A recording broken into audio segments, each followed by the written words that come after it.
banyak sekali aktivis-aktivis perempuan yang mereka juga perlu edukasi.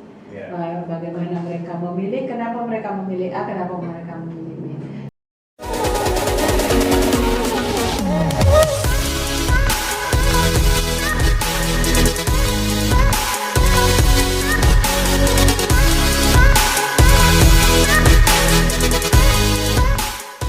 Assalamualaikum warahmatullahi wabarakatuh.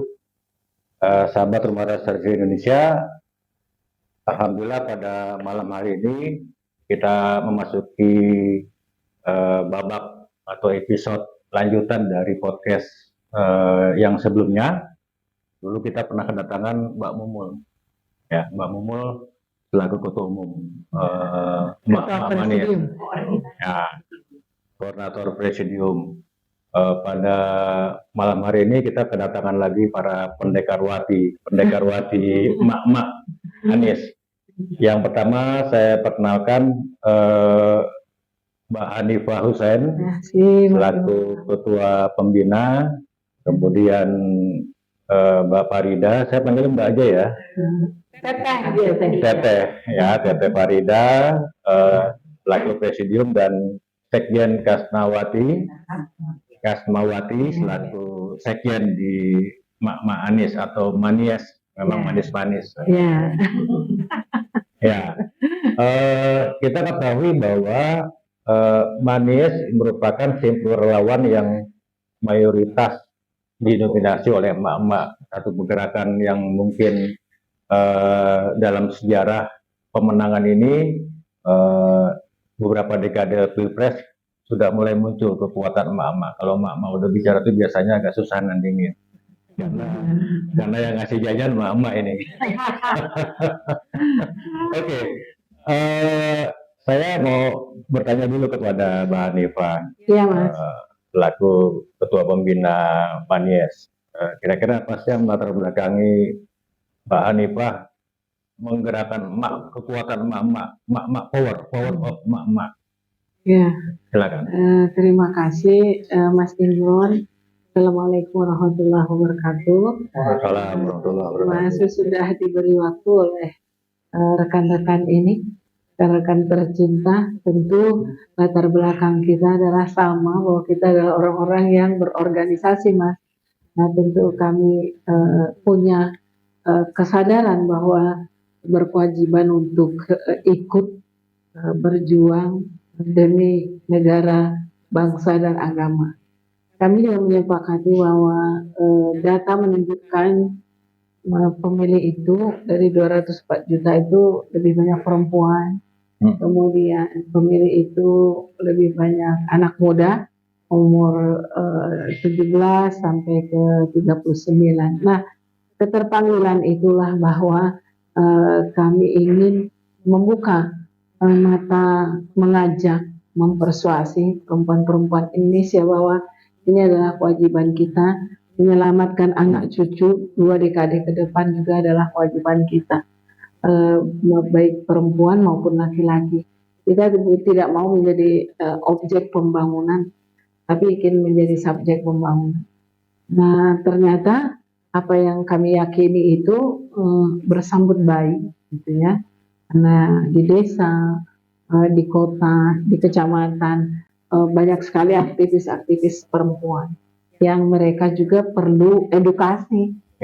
Bagaimana mereka memilih, kenapa mereka memilih A, kenapa mereka memilih B. Saya kira itu yang pertama menjadi landasan atau keinginan atau semangat kami untuk ayo kita ikut, karena kita pun juga punya kewajiban sebagai warga negara, kemudian sebagai khalifah fil ard, ya, bertanggung jawab untuk menciptakan baldatun thayyibun wa rabbun ghafur itu bukan laki-laki saja, Mas Imron, dan laki-laki perempuan. Saya kira itu. Mungkin Taidah mau nambahin. Ya, silakan Mbak Teh Farida. Terima kasih. Assalamualaikum warahmatullahi wabarakatuh. Bahwa seperti tadi yang kami sampaikan, bahwa kita ingin berpartisipasi dalam pembangunan, karena bagaimanapun perempuan, kemudian ibu adalah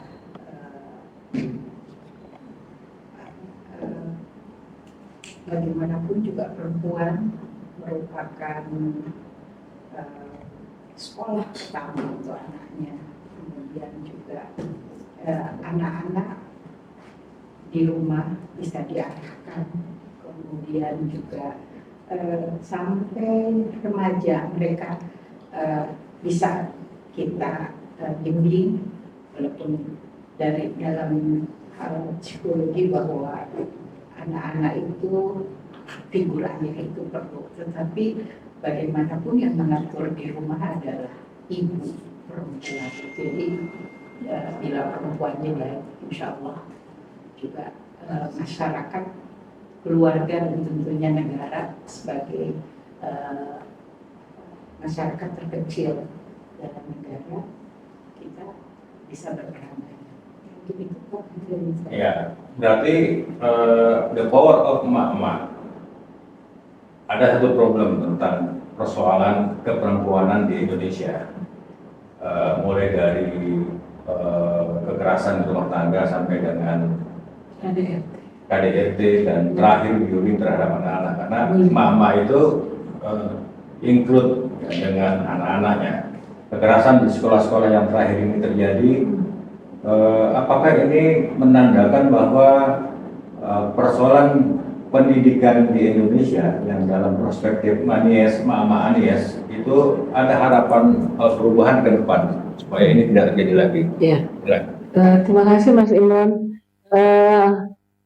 Bapak Anies Baswedan adalah cucu dari seorang pejuang, anak dari seorang pendidik, dan dia adalah pendidik. Oleh karena itu kami yakin dan kami berharap dia akan memikirkan anak bangsa ini ke depan. Peran ibu sangat penting bagi pendidikan anak, tapi ibu perlu juga diedukasi, karena ibu-ibu itu dia akan harus menyesuaikan pada zaman anaknya.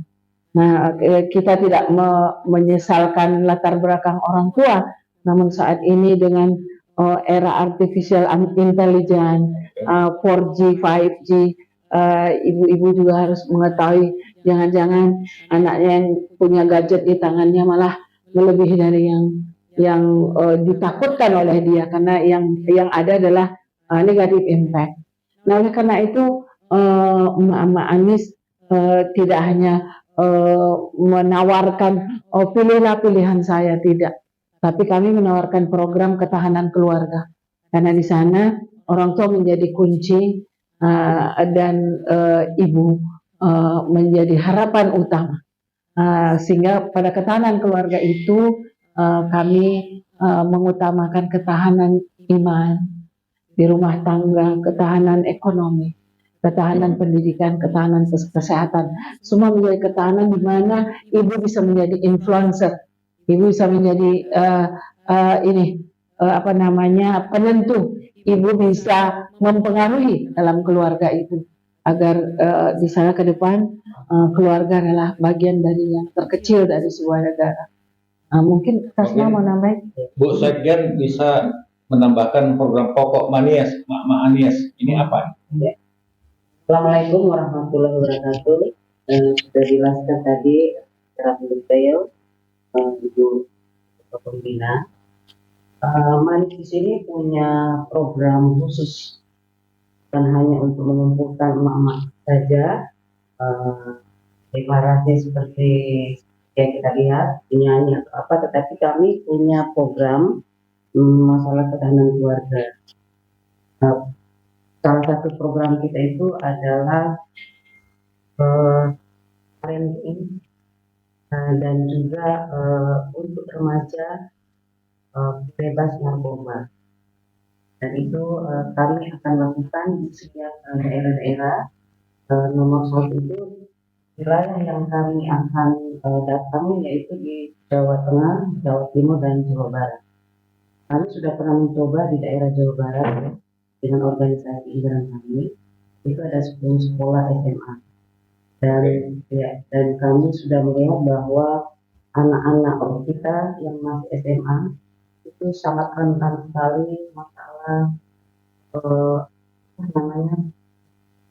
LGBT, Pergaulan bebas ya. Pergaulan bebas, dan mudah-mudahan Manis akan hadir untuk program ketahanan keluarga untuk seluruh Indonesia, dan kami utamakan untuk daerah Jawa Barat, Jawa Timur, dan Jika Anies menang, insya Allah, Insya Allah. amin. Kan gitu. Yakin, usaha sampai. Karena Rumah Restorasi Indonesia juga bagian dari lembaga kajian untuk memenangkan Anies.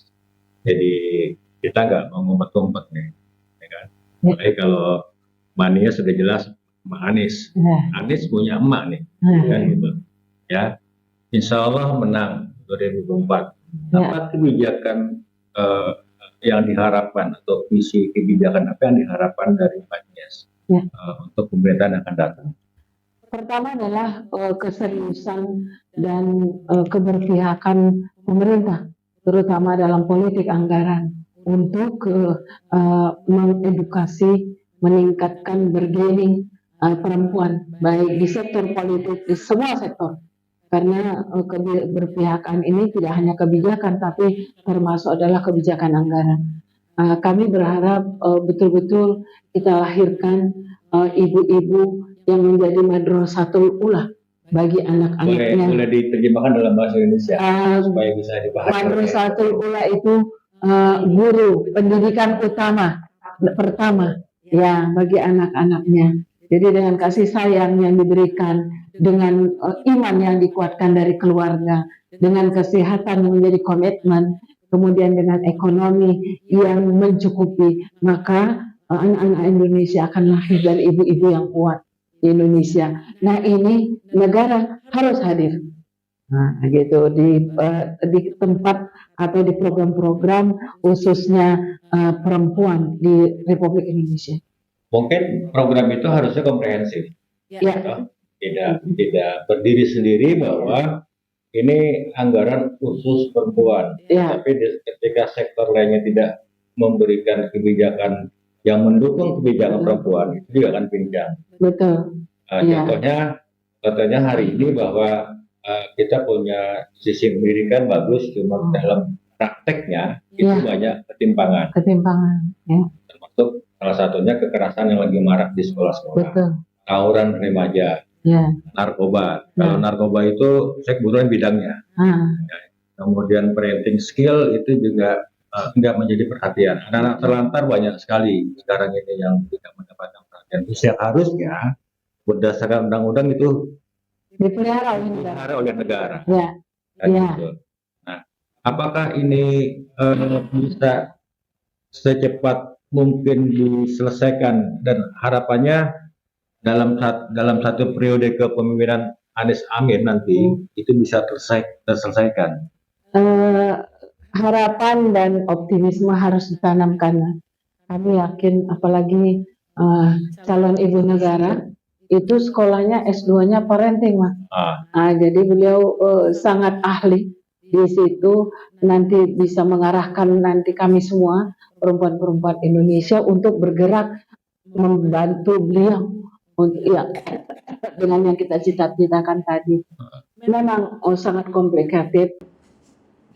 KDRT, kemudian kehidupan bebas, manakala gadget menjadi pegangan mereka dalam hidup mereka, belum tentu juga orang tua tahu. Orang tua senang anak di dalam rumah dengan wifi padahal dia melakukan apa-apa. Tapi kemudian orang tua juga sangat tidak bisa kita harapkan untuk saat ini menjaga anak-anak bahwa ada dampak negatif dari gadget ini. Misalnya sangat mengerikan. Saya sudah 58 tahun, Teteh sudah 64, 55, bahwa kenapa ya kami berpulang dari Jawa Timur, di Gresik anak-anak tidak dikasih jajan sama temannya, dicolok dan matanya buta. Kenapa ya baru saat ini di mana itu anak-anak SMP memukuli kawannya di podcast diviralkan dan anak itu meninggal. Kenapa bukan cinta kasih yang lahir dalam anak-anak itu, tapi kanibal, jadi seperti jagoan gitu kan. Nah ini yang saya kira sangat menyedihkan dan memprihatinkan. Insya Allah ibu negara kita nanti bersama calon ibu wapres insya Allah bisa berkomitmen untuk itu. Karena sebetulnya semua perempuan Indonesia di daerah tuh sudah berbuat, Mas, tapi tidak terserak dan tidak terkonsolidasikan. Ya. Nah, itu mungkin potensi-potensi yang belum dikerahkan, belum di manage, belum di handle gitu. Jadi sehingga mereka kita harus nanti mengumpulkan potensi-potensi mutiara-mutiara yang terserak ini untuk kita bersatu menyelamatkan anak Indonesia. Dan dipimpin oleh ibu negara, insya Allah yang memang ahli parenting, memang sekolahnya di sana tadi itu. Ya. Alhamdulillah wa syukurillah. Ya. Mungkin juga salah satu yang ketiga yang tidak mati adalah hilangnya pelajaran budi pekerti di sekolah. Itu salah satu. Karena kalau kita lihat zaman waktu kita kecil, walaupun kadang-kadang anak-anak jangan disamain dengan teman, tapi ada hal yang memang pelajaran budi pekerti. Bagaimana kita hormati sama guru, bagaimana kita diajarkan untuk berbagi dengan teman, kemudian belajar dan juga melihat pelajaran yang ada, terutama di kebetulan saya bergerak di PAUD TK walaupun di kaki gunung itu ada hal yang memang ibu-ibu muda itu nontonnya juga hal-hal yang di TV itu ya hal-hal tidak mendidik. Kemudian ke anak-anak juga demikian. Jadi pengalaman itu berarti kan di TK pun bagaimana belajar antri. Di situ kan pelajaran antri itu tidak hanya antrinya, tapi bagaimana sedang antri itu kita harus tenggang rasa dengan teman. Itu dari kecil harusnya. Paling tidak dari TK sampai kelas 4 SD atau 3 SD itu pelajaran budi pekerti itu yang harus ditanamkan. Sekarang terlihat bahwa saya kalau lihat cucu kadang-kadang mengerutkan kening, kok ini gitu. Yang sebetulnya belum masanya menurut kita penglihatan kita. Demikian juga di TK. Pada saat zamannya Mas Anies Mendikbud itu sudah mulai itu sudah mulai bahwa TK itu harus belajar membaca. Kemudian masuk SD itu juga. Jadi hal-hal yang sifatnya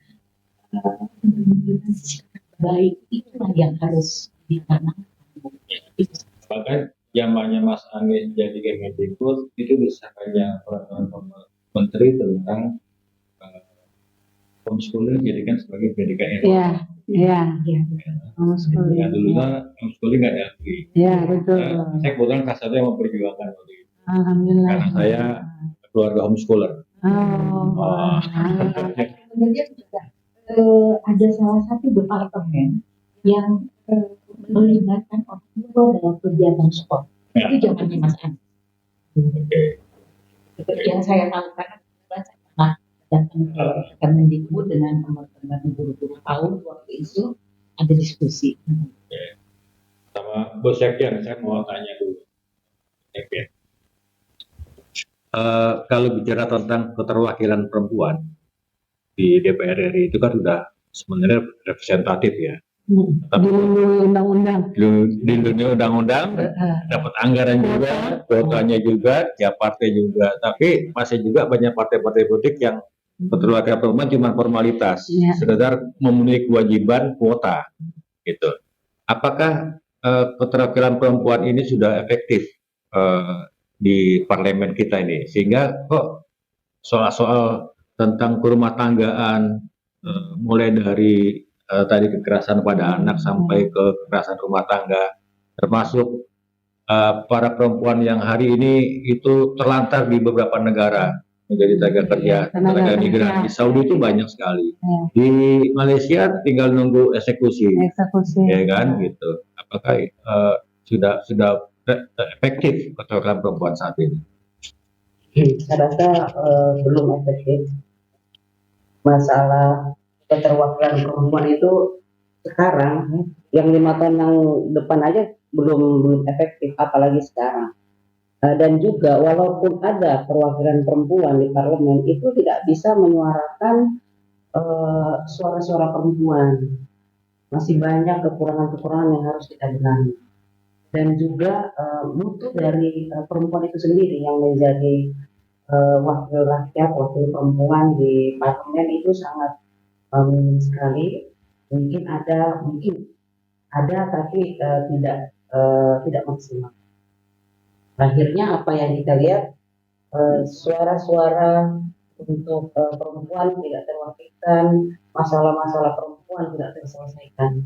Mungkin bisa ditambahkan. Iya, ya. Jadi saat ini Mas, sebetulnya realnya kami kalau ditanya perempuan, kalau bisa ya nggak usah pakai kuota. Dan kalau sebetulnya kan punya kesempatan yang sama. Dengan kuota itulah menjustify bahwa perempuannya harus diselamatkan. Padahal kita tentu dalam posisi yang sama. Itulah sejarah, itulah budaya dan lain-lain. Namun kita terus semangat memperjuangkan.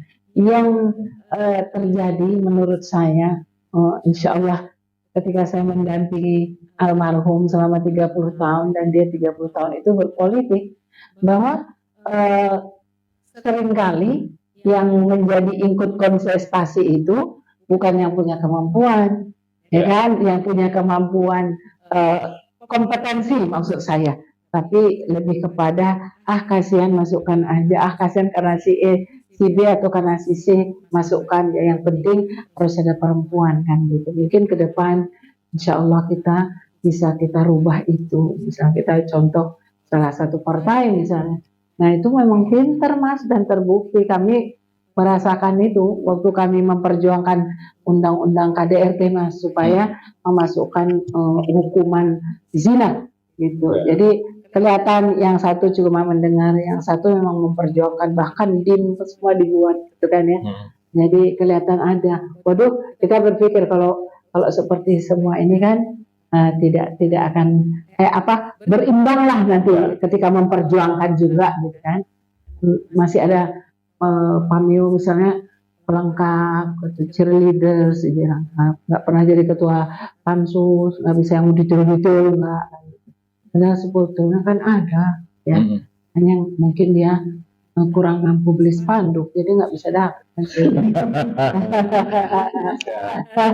Ini berarti juga kita berharap Ya.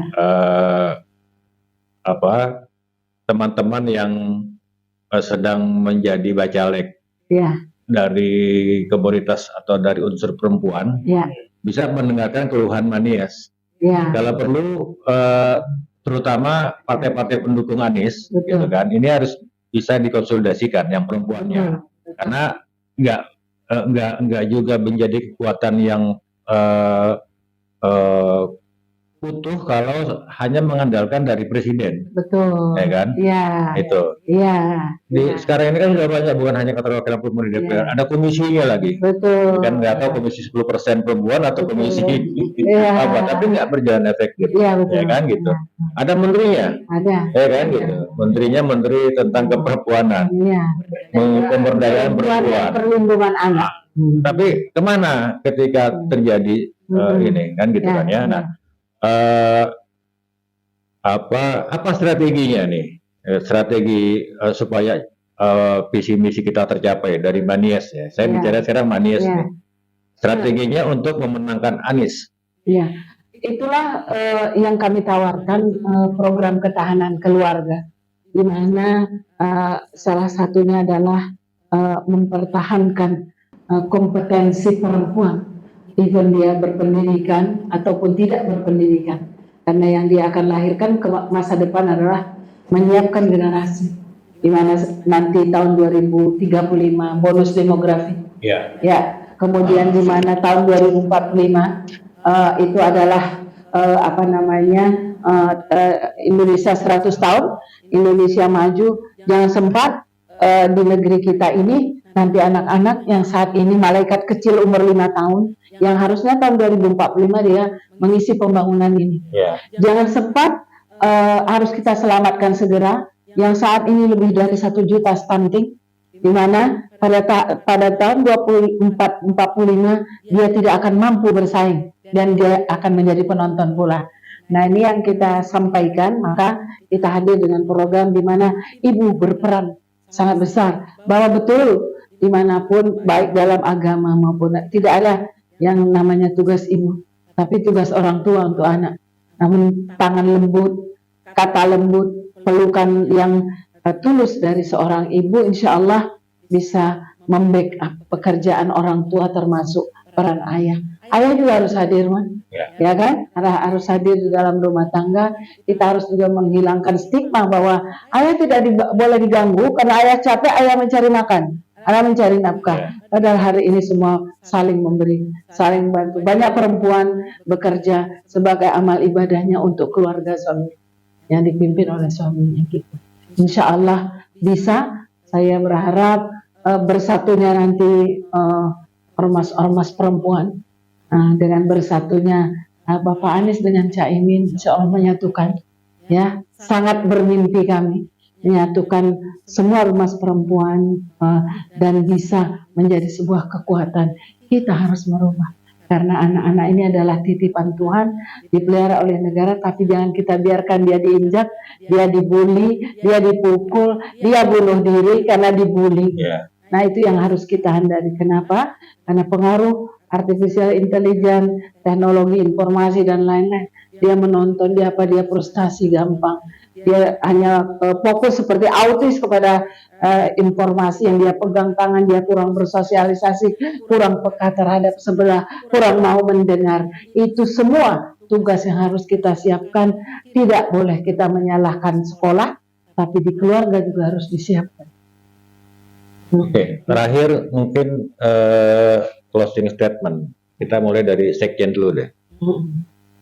Pak, kira-kira harapan ke depan ini dengan kemenangan Anies. Kita lagi bermimpi nih, bukan bermimpi, mungkin saya berimajinasi ya, karena kita kawan soalnya.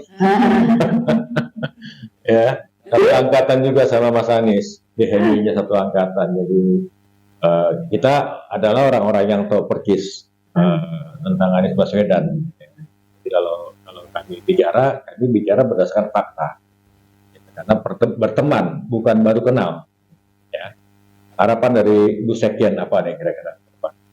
Harapan kami sebagai ibu-ibu, sebagai emak-emak manis, dengan bersatunya Bang Anies dan Caimin, insya Allah menjadi Presiden 2024. Perubahan kami menanti, kami menunggu untuk perempuan Indonesia yang berubah. Oke, untuk Teteh Farida. Tadi dulu, saya mau ini dulu tekankan closingnya begini. Apakah Manias ini hanya sebatas pada lembaga pemenangan atau punya keinginan jangka panjang, menang, setelah menang menjadi ormas yang lebih besar, menjadi katalisator, menjadi penggerak terhadap perempuan, bahkan kita juga tetap harus mengkritisi pemerintah, ya kan, pemerintah nanti gitu. Terhadap program-program perempuan. Jadi harapan kita, jadi Manis ini memang kita tidak hanya untuk mengantarkan kemenangan, tetapi juga setelahnya kita mengkritisi, berperan aktif, dan hasil kami, kebetulan kami sudah ke Jawa Tengah, Jawa Timur, baru pulang kemarin. Jadi apa yang kita lihat di jalan, apa yang kita lihat sepanjang perjalanan itu mudah-mudahan kita bisa buat satu ini untuk menghasilkan keputusan. Jadi ke depan kita juga tetap ingin berperan, lebih tidak menggerakkan emak-emak di Indonesia supaya kita bisa. Oke, terakhir Ketua Dewan Pembina sekaligus nanti mimpin kami berempat yel-yel. Oke, silakan Bu Ani. Bismillah, kami adalah penduduk Jakarta. Kami menjadi saksi kepemimpinan seorang Anies Rashid Baswedan.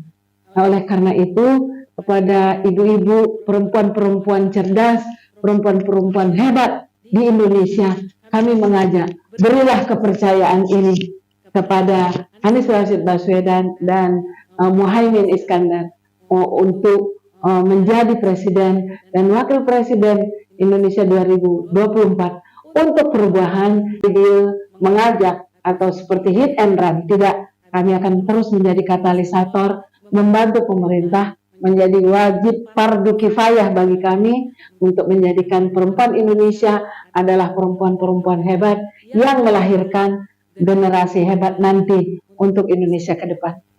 Ya, mimpin yel-yel nih. Ya, yuk. Saya yang menyampaikan nanti bilang amin ya. Oh. Oke. Ya. Oke. Ulang lagi tadi. Yang mana, Nek? Dari closing tadi, closing, ulang lagi. Ya. Oke. Ya. Ya. Kami adalah warga Jakarta. Kami menjadi saksi kepemimpinan Anies Rashid Baswedan ketika beliau menjadi gubernur DKI Jakarta. Oleh karena itu, saya mengajak perempuan hebat, perempuan milenial, perempuan-perempuan di seluruh Indonesia untuk memberikan kepercayaan, memberikan amanah, memberikan dukungan dengan memilih Anies Rashid Baswedan dan Muhaimin Iskandar untuk menjadi presiden dan wakil presiden Republik Indonesia 2024. Kita mulai dari rumah, dari tetangga, dari RT, dari RW, dari kelurahan, dan kecamatan. Indonesia menjadi kuat, Indonesia memiliki bergaining yang besar di mata dunia. Ketika bonus demografi 2035, di mana kelas menengah menjadi terbesar dari penduduk Indonesia. Terima kasih. Iya, ya, sekarang. Bismillahirrahmanirrahim. Dari Jakarta, kami mengajak perempuan seluruh Indonesia untuk memberi kepercayaan demi anak bangsa dan kemajuan bangsa 2024. Mari kita berikan kepercayaan kepada Bapak Anies Rashid Baswedan dan Bapak Muhaimin Iskandar menjadi presiden dan wakil presiden Republik Indonesia 2024. Amin. Oke, pemirsa, menarik. Yang pertama karena saya paling cantik di sini. Ya. Yang keduanya ini spesial memang dari para senior aktivis, ya, senior aktivis yang bukan hanya aktif pada saat Pilpres ini saja, tapi sebelumnya memang sudah jadi aktivis. Jadi udah biasa tahan banting. Dan mudah-mudahan kita bisa nyambung lagi ke depan dengan tema yang berbeda. Tapi jangan lupa para pemirsa, warga Rumah Restorasi Indonesia, agar channel ini bisa diikuti terus untuk memberikan subscribe, komentarnya boleh mengkritik. Jadi nggak komennya hanya sekedar ngasih jempol, gitu kan. Kemudian like dan di share sebanyak-banyaknya. Demikian. Salam Restorasi Indonesia. Assalamualaikum warahmatullahi wabarakatuh. Amin.